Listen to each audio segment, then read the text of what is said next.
भगवान की, आचार्य श्री विराट सागर जी महाराज की, आचार्य श्री विभव सागर जी महाराज की, आरिका सिद्ध श्री माता जी की, अहिंसामय विश्व धर्म की।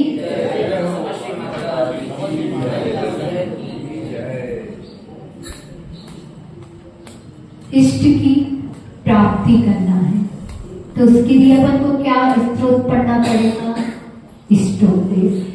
आज से आप सबके बीच में इष्टोपदेश प्रारंभ होने जा रहा है। तो आप इष्ट उपदेश क्या है?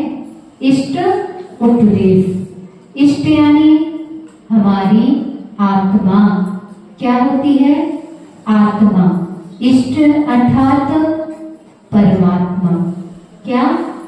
परमात्मा। और इष्ट यानी इष्ट उपदेश देने वाले गुरु। कितने? इष्ट के अर्थ कितने हो सकते हैं? बहुत सारे। क्या? इष्ट यानी क्या? आप लोग का सबका मौन है क्या? नहीं है ना? तो मैं बोल रही तो आपको भी साथ में बोलना पड़ेगा। इष्ट यानी आत्मा। इष्ट यानी परमात्मा। क्या? इष्ट अर्थात आत्मा, इष्ट अर्थात परमात्मा, और इष्ट यानी इष्ट गुरु। जो अपन को उपदेश देते हैं वह इष्ट ही तो देते हैं ना, अपना समझ के देते हैं। आपको समूह शरण में गए तो उधर समूह शरण में सभी प्रकार के जीव आते हैं। आते हैं क्या? नहीं। उनको उन्हीं के प्रकार से समझ में जाए, उसी भाषा में। कैसी भाषा रहती है उधर? कैसी? ओम की ध्वनि निकलती है। मगर आपको क्या ओम की ध्वनि समझ में आती है क्या? नहीं आती है। मगर देवों द्वारा ऐसा अतिशय होता है कि जैसे को जैसी भाषा में समझ में आता है उस भाषा में वह समझा देते हैं। क्या? एक वैद्य आपको औषधि देता है तो औषधि क्या आपको एक सा ही प्रयोग करती है? कभी अच्छी भी होती है और बुरी भी होती है। मगर उपदेश हमेशा अच्छा ही होता है। अब इष्ट देवों के द्वारा दिया गया उपदेश, इष्टोपदेश, ये किसने लिखा? अब आपके मन में आएगी बात कि इष्टोपदेश हम पढ़ने तो जा रहे हैं, मगर इसका पहले पूरा तो हमको पता तो होना चाहिए। आप किसी चीज को लेते हो तो आपको पहले उसकी पूरी जानकारी प्राप्त करते हो क्या? नहीं करते हो? करते हो। उसी प्रकार इष्ट उपदेश को किसने लिखा? आचार्य पूज्यपाद स्वामी ने। किसने? आचार्य पूज्यपाद स्वामी ने।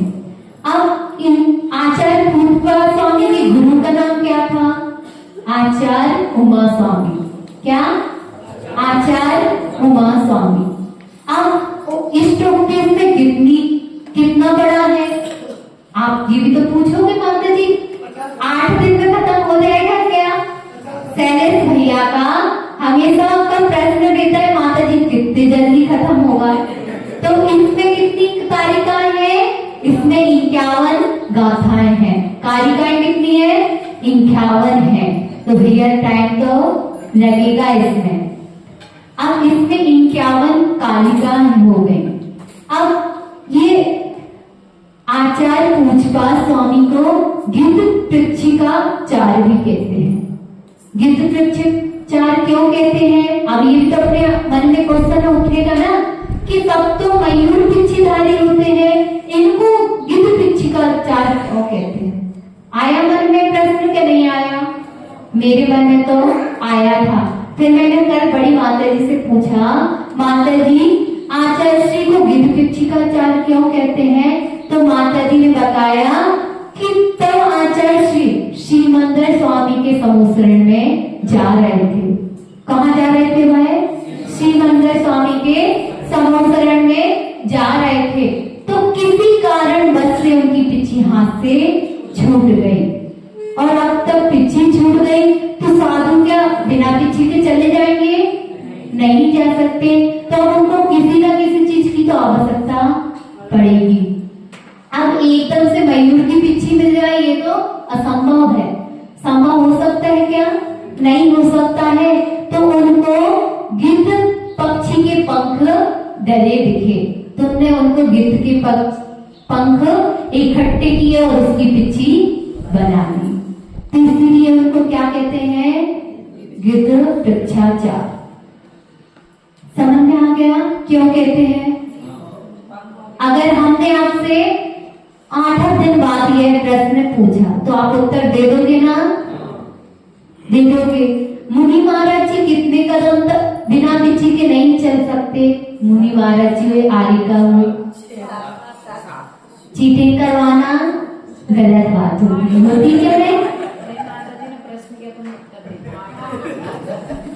क्या कितने पैर चल सकते हैं? अगर 7 कदम के बाद 8वां कदम रखे तो क्या करेंगे? एक कायेश्वर। कितना? एक कायेश्वर। और अगर जी क्या हो गया? एक कायेश्वर क्यों करेंगे? अब क्यों करेंगे बताओ? क्योंकि आगम में सिर्फ कितने कदम लिखे हैं? 7। और 7 के बाद आप 8वां रखोगे तो आपको प्रायश्चित स्वरूप में एक कायेश्वर करना पड़ेगा। वैसे जैसे जैसे आप कदम बढ़ाते जाओगे तो प्रायश्चित भी आपका बढ़ता जाएगा। अब आपको इष्टोपदेश सुनना है कि नहीं? तो आपको किसकी प्राप्ति करने के लिए इष्टोपदेश सुन रहे हो? सिद्ध पद की प्राप्ति और परम पद की प्राप्ति के लिए आपको इष्टोपदेश सुनना है। किसकी प्राप्ति के लिए? परम पद की प्राप्ति के लिए। अब उपदेश का अर्थ क्या होता है? जो हमको हित मित और प्रिय हो। कैसा? हित मित प्रिय। वह उपदेश कौन देते हैं? गुरुदेव। तो हम अपन बड़ी माता जी से प्रार्थना करेंगे, हे बड़ी माँ, हमको ऐसा उपदेश दो जो हित भी हो, हमारे लिए प्रिय भी हो और हमारा कल्याणकारी हो।